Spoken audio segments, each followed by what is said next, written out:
Test 1. You will hear a number of different recordings, and you will have to answer questions on what you hear. There will be time for you to read the instructions and questions, and you will have a chance to check your work. All the recordings will be played once only. The test is in 4 sections. At the end of the test, you will be given 10 minutes to transfer your answers to an answer sheet. Now turn to Section 1. Section 1. You will hear a man phoning to inquire about a job vacancy. First, you have some time to look at questions 1 to 4.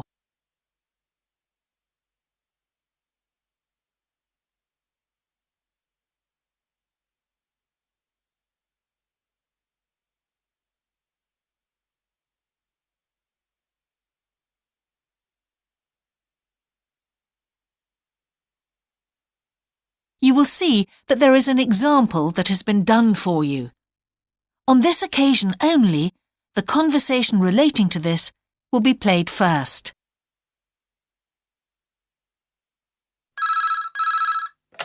Good evening, King's Restaurant. Good evening. I'm ringing about the job I understand you have vacant. Oh, yes. The job vacancy is at a restaurant, so a restaurant has been written in the space. Now we shall begin. You should answer the questions as you listen, because you will not hear the recording a second time. Listen carefully and answer questions 1 to 4.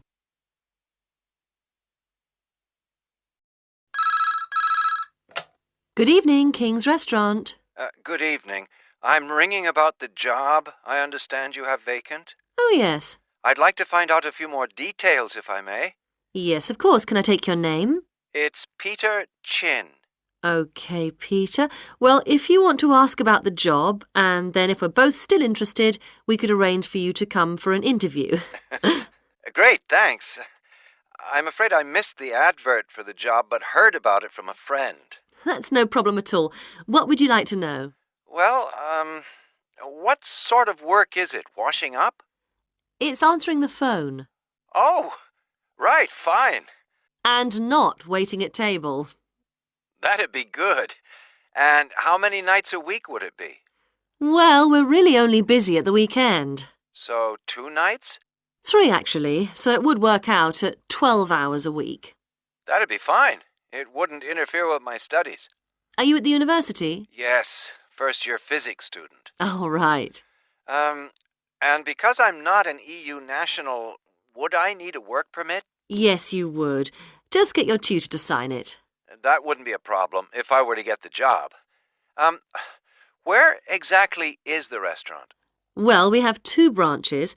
The one we're recruiting for is in Hillsdon Road. I don't know that. How do you spell it, please? It's HILLSDUNNE Road. Got that. Thanks. Is it near a bus stop? Yes, the nearest one would probably be just beside the library. Oh, yes, I know it. That'd be fine for me. And could I ask about the pay? We're offering £4.45 an hour. That's very good. My last job was £3.95 an hour.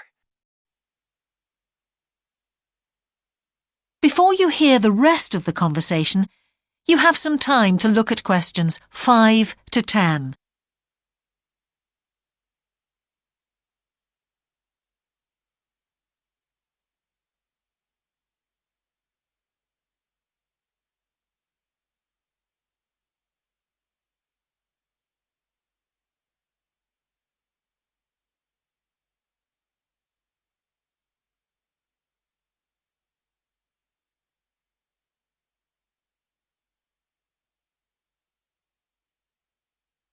Now listen and answer questions 5 to 10.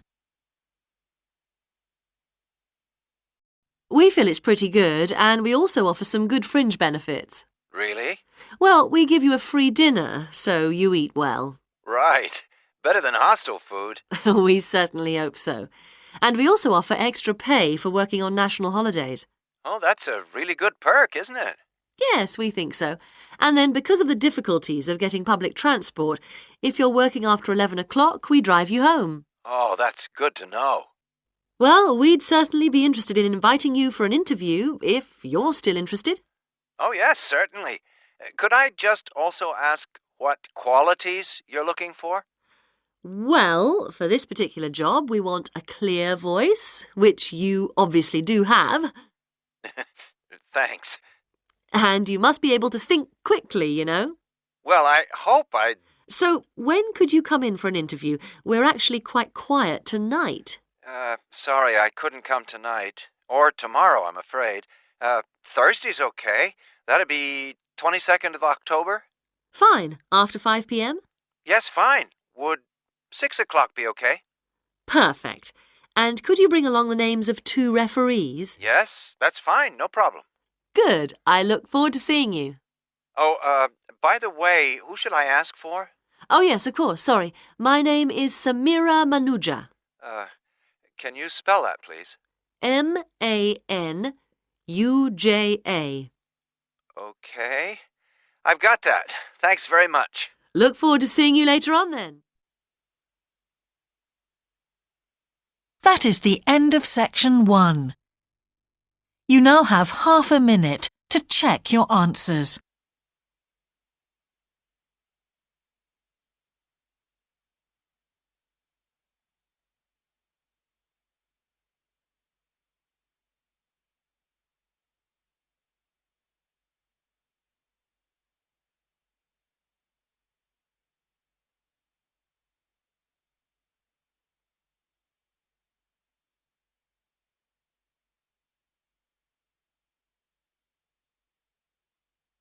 Now turn to section 2. Section 2. You will hear part of a radio programme about the opening of a new local sports shop. First, you have some time to look at questions 11 to 16.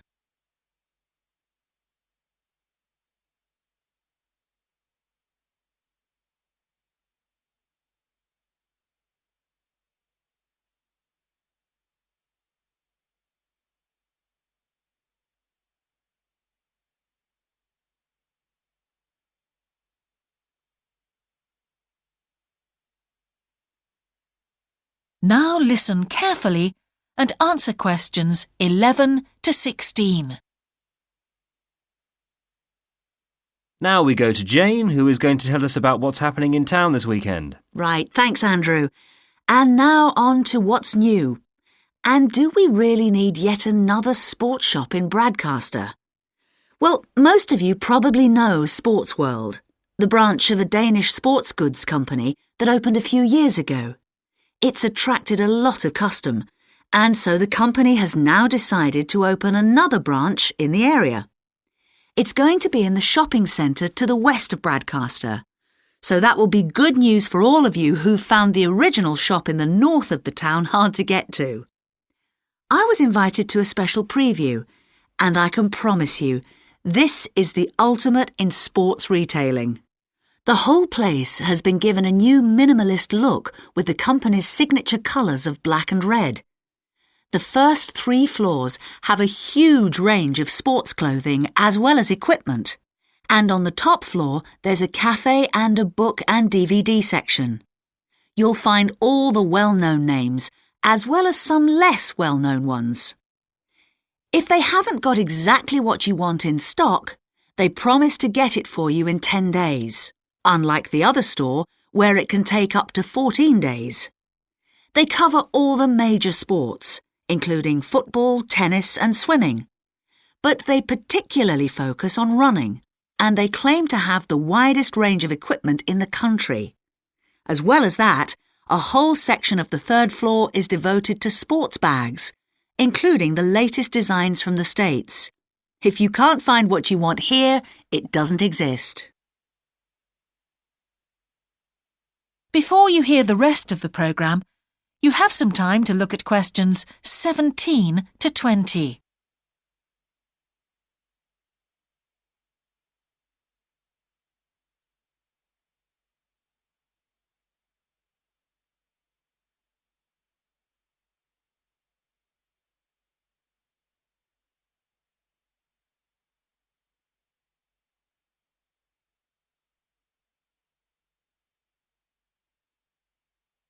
Now listen and answer questions 17 to 20.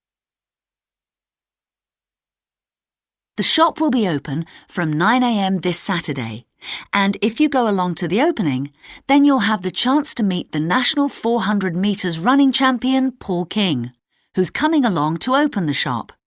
And he will be staying around until about midday to chat to any fans who want to meet him and sign autographs. Then there will be a whole range of special attractions all weekend. There will be free tickets for local sporting events for the first 50 customers, and also a special competition open to all. Just answer 15 out of 20 sports questions correctly to win a signed copy of Paul King's DVD, Spring Tips, while the first person to get all the questions correct gets a year's free membership of the Broadcaster Gym. All entrants will receive a special sports calendar with details of all Broadcaster fixtures in the coming year.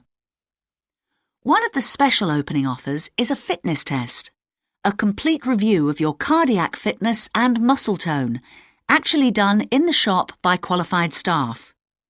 This would normally cost £30, but is available at half price for this month only. There are only a limited number of places available for this, so to make a booking, phone 560-341. In addition, if you open an account, you get lots more special offers, including the chance to try out equipment at special open evenings.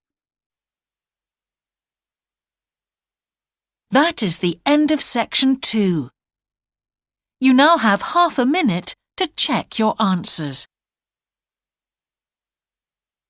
Section 3. 2 overseas students called Spiros and Hiroko have just finished the first semester of their university course. They are discussing with their English language teacher how they coped with the course. First, you have some time to look at questions 21 to 25.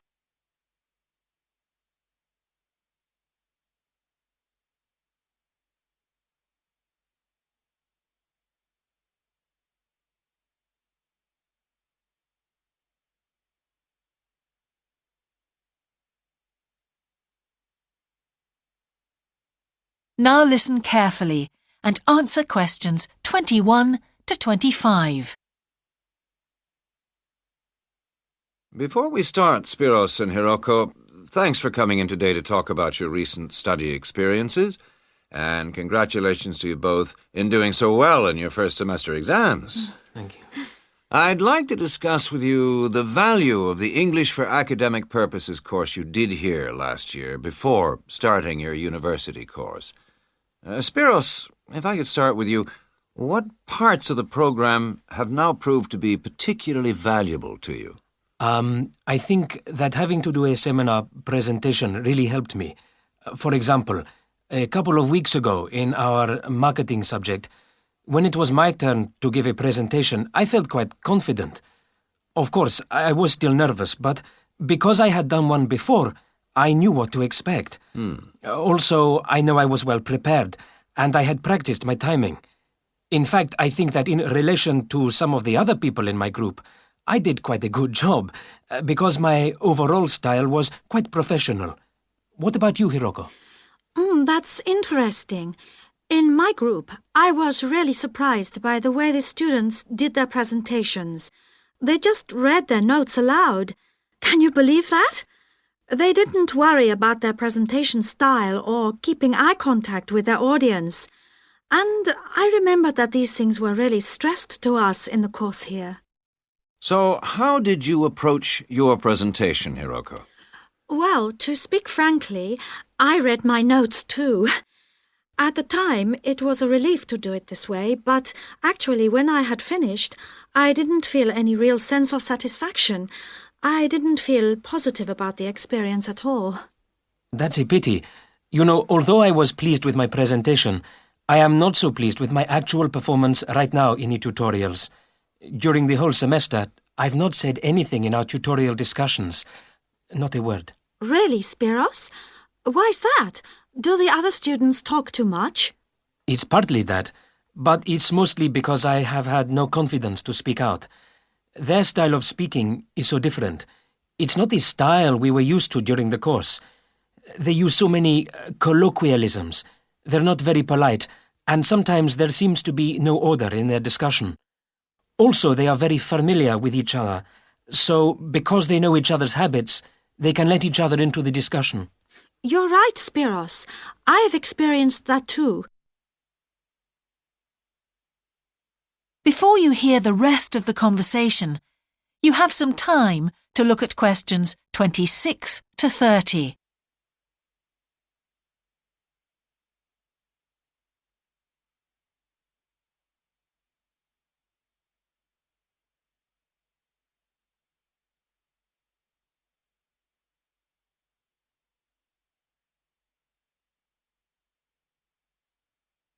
Now listen and answer questions 26 to 30. For most of this semester, I've said absolutely nothing in tutorials. But recently, I've been trying to speak up more, and I just jump in, and I've noticed an interesting thing. I've noticed that if they thought my point was interesting or new, then the next time they actually asked for my opinion. And then it was much easier for me to be part of the discussion. Oh, that's great, Hiroko. I hope that happens for me next semester. I'll have to work hard to find some interesting points. What helped you to find these ideas? I think that one thing that helped me with this was the reading. I've had to do so much reading this semester just to help me make sense of the lectures. At first, I couldn't understand what the lectures were talking about, so I had to turn to the books and journals. Every night I read for hours, using the lists of references that were given, and I made pages of notes. At breakfast, I read and read my notes again. This habit has helped me to follow the ideas in the lectures, and it's also given me some ideas to use in the tutorials. But I did so much reading anyway. I don't think there's any time left over for anything extra. My reading speed is still quite slow, though I'm much better at dealing with vocabulary than I used to be. What else do you think we could add to the course program to help with this reading problem? There's not really anything because it's my problem. I remember we were given long articles to read. We didn't like that, but now I realize that reading those long articles was good preparation for the things I need to read now. Also, in class, we regularly had speed reading tasks to do, and we kept a record of our reading speed, so the teachers were encouraging us to work on that. That's true, Spiros, but what we read could have been different.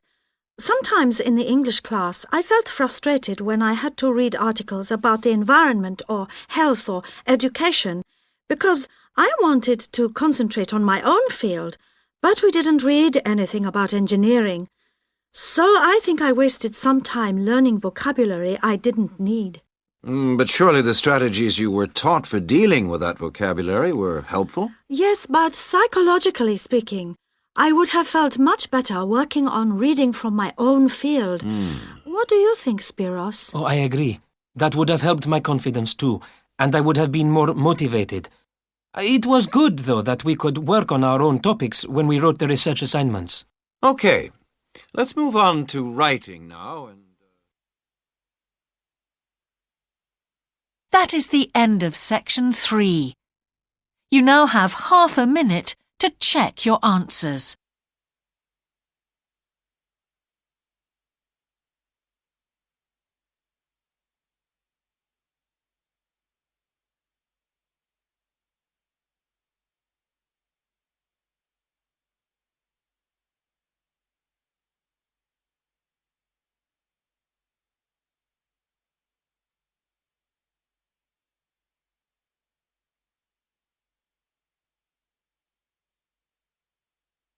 Now turn to section 4.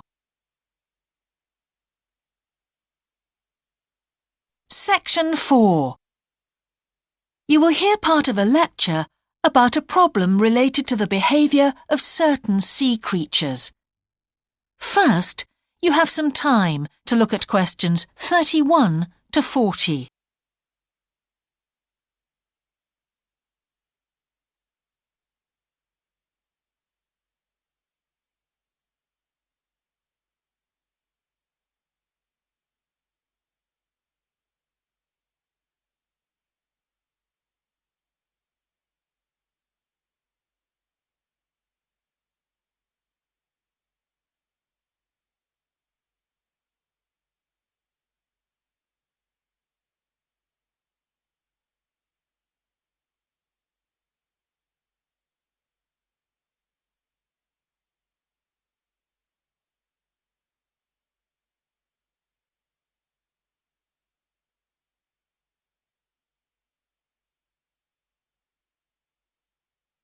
Now listen carefully and answer questions 31 to 40. Good afternoon, everyone. Well, with some of you about to go out on field work, it's timely that in this afternoon's session I'll be sharing some ideas about the reasons why groups of whales and dolphins sometimes swim ashore from the sea right onto the beach and, most often, die in what are known as mass strandings. Unfortunately, this type of event is a frequent occurrence in some of the locations that you'll be travelling to, where sometimes the tide goes out suddenly, confusing the animals. However, there are many other theories about the causes of mass strandings. The first is that the behaviour is linked to parasites. It's often found that stranded animals were infested with large numbers of parasites.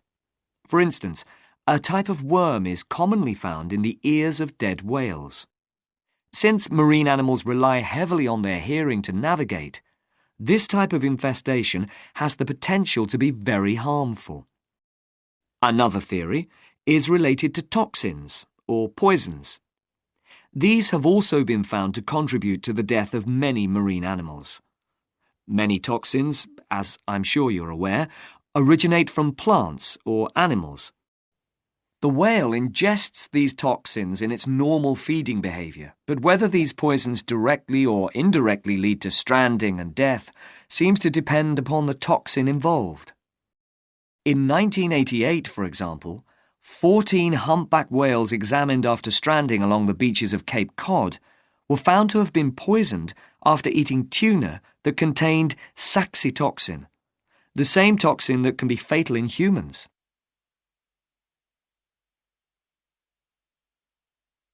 Alternatively, it has also been suggested that some animals strand accidentally by following their prey ashore in the confusion of the chase. In 1995, David Thurston monitored pilot whales that beached after following squid ashore. However, this idea does not seem to hold true for the majority of mass strandings because examination of the animal's stomach contents revealed that most had not been feeding as they stranded. There are also some new theories which link strandings to humans. A growing concern is that loud noises in the ocean cause strandings. Noises such as those caused by military exercises are of particular concern and have been pinpointed as the cause of some strandings of late. One of these, a mass stranding of whales in 2000 in the Bahamas, coincided closely with experiments using a new submarine detection system. There were several factors that made this stranding stand out as different from previous strandings. This led researchers to look for a new cause. For one, all the stranded animals were healthy. In addition, the animals were spread out along 38 kilometres of coast, whereas it's more common for the animals to be found in a group when mass strandings occur. A final theory is related to group behaviour and suggests that sea mammals cannot distinguish between sick and healthy leaders and will follow sick leaders, even to an inevitable death. This is a particularly interesting theory, since the whales that are thought to be most social, the toothed whales, are the group that strand the most frequently. The theory is also supported by evidence from a dolphin stranding in 1994. Examination of the dead animals revealed that, apart from the leader, all the others had been healthy at the time of their death. Without one consistent theory, however, it is very hard for us to do anything about this phenomenon except to assist animals where and when we can. Stranding networks have been established around the world to aid in rescuing animals and collecting samples from those that could not be helped. I recommend John Connor's Marine Mammals Ashore as an excellent starting point if you're interested in finding out more about these networks or establishing one yourself. That is the end of section 4. You now have half a minute to check your answers.